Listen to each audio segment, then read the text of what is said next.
October 17th, 1989, 5:04 p.m. The earthquake. My parents are building a house less than a mile from the epicenter of the earthquake. My dad's building out the second story. He's a carpenter, and I'm in the garage sweeping the floor.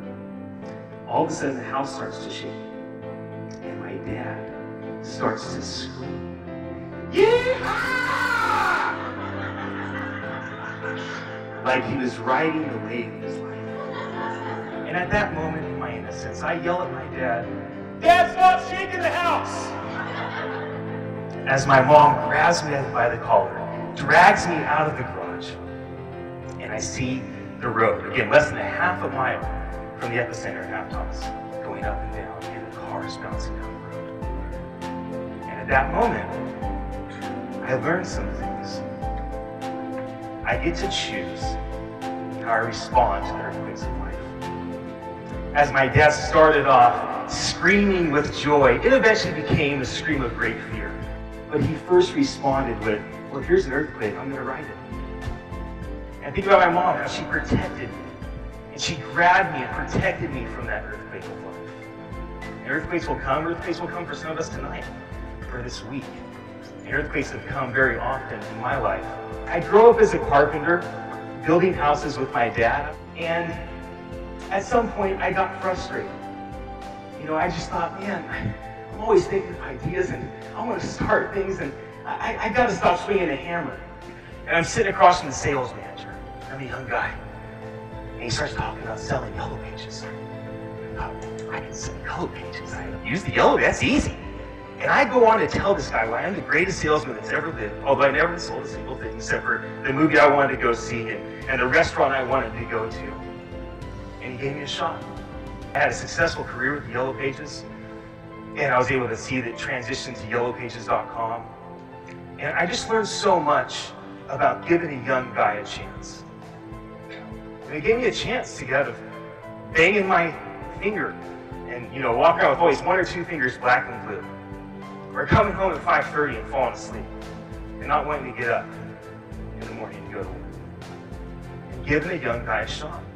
And then had a successful sales career. At the peak of it, I think I had about 1,000 customers. I had given myself to the craft of digital marketing. And at my peak, AT&T had this whole elaborate plan to get me scaled up as an executive there. And I just put the brakes on. And I said, I think I've gotten everything I'm going to get from this experience. And so I was making $1,000 a day at that point.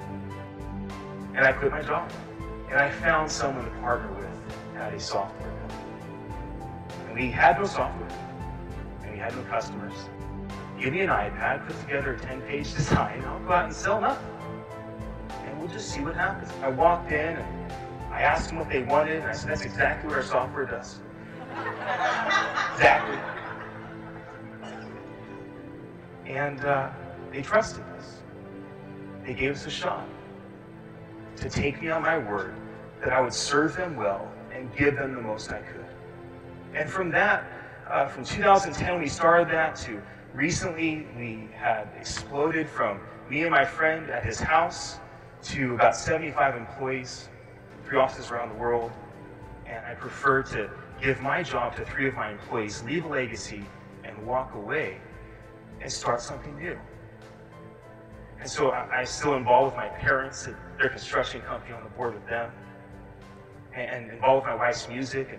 And then I started a new tech company called urealty.com.